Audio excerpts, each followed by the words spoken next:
Hi folks, what's up ducks? I hope you're well, and I hope I find you well and you're safe and everything is cool where you are and you're not suffering too much under this time of lockdown. I know it's difficult for many of us.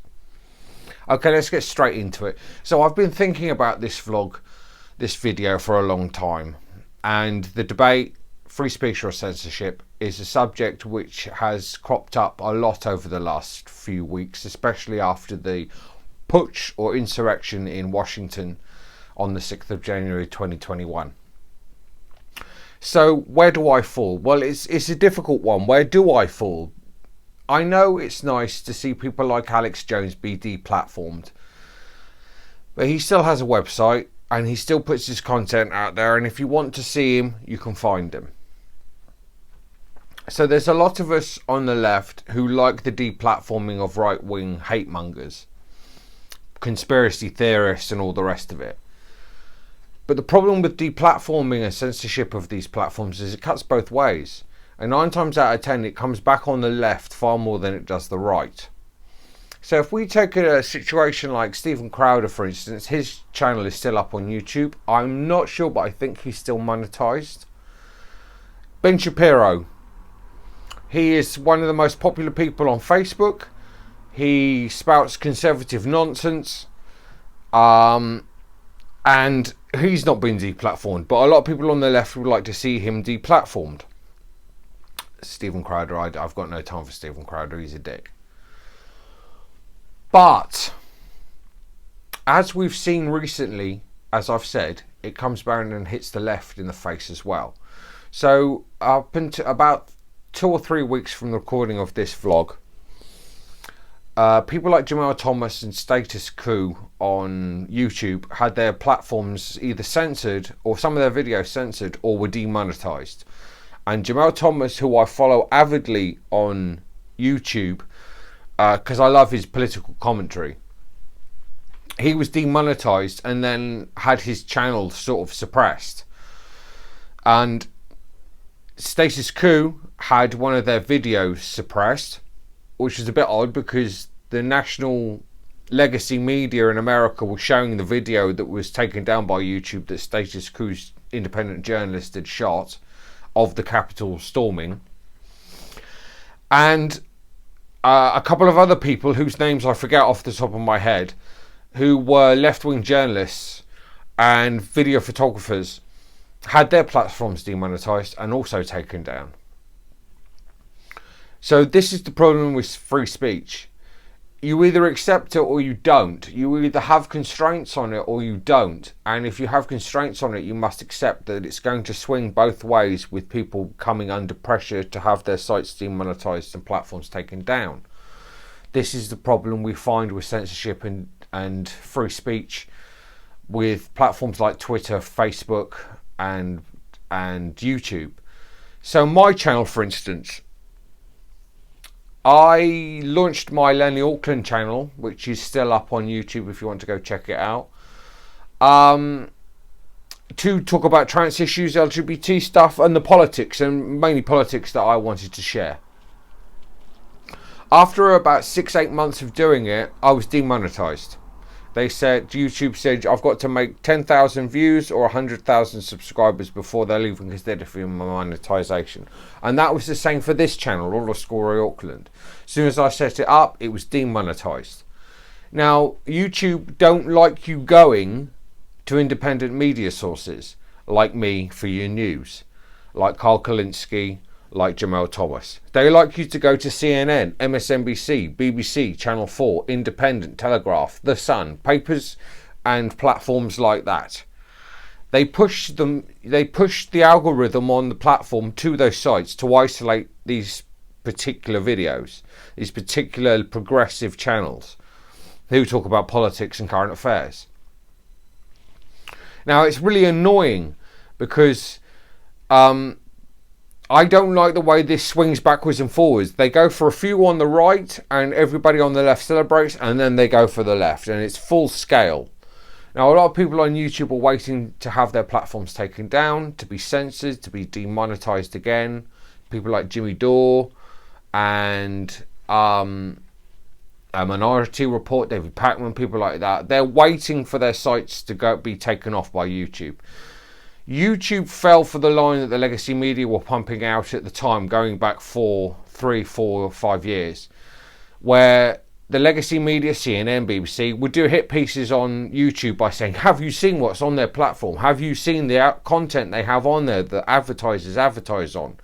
And so they demonized YouTube. And so YouTube, rather than stick two fingers up to legacy media and say, we're going to go alone, our platform's brilliant, people love it, we've got issues, yes, but then so have a lot of other platforms, and we're doing our best to rectify them. They went for the whole, let's appease legacy media. Let's go and do what legacy media wants us to do. Now, this all comes into sharp contrast recently with the attack on the Capitol building and the fact that social media platforms are using US regulations to get around free speech regulations and laws in the Constitution to suppress free thinking, free speech, independent media on these platforms. Another example that I can speak of myself. I don't post a lot on Twitter anymore because from what I gauge from the friends I have communication with and that are on Twitter, they never see my posts. So Twitter is suppressing me because no one ever sees my posts. So I've just stopped using the platform to type on. YouTube and Instagram, I get a bit of traction more on Instagram TV and it goes to Facebook, but I'm still kind of suppressed there. I don't have hundreds of views on my vlog. It's only a few dozen or so. So the problem I find is that although I like right-wingers being deplatformed and people who spout hate speech under the guise of free speech, who have no responsibility with what they say, it winds up coming back to hit the left in the face all the time. Socialist Workers' Party was deplatformed in this country a few weeks ago as well. They had their Facebook page pulled and they lost, and a number of their followers on Twitter, a number of their commentators on Twitter had their accounts frozen.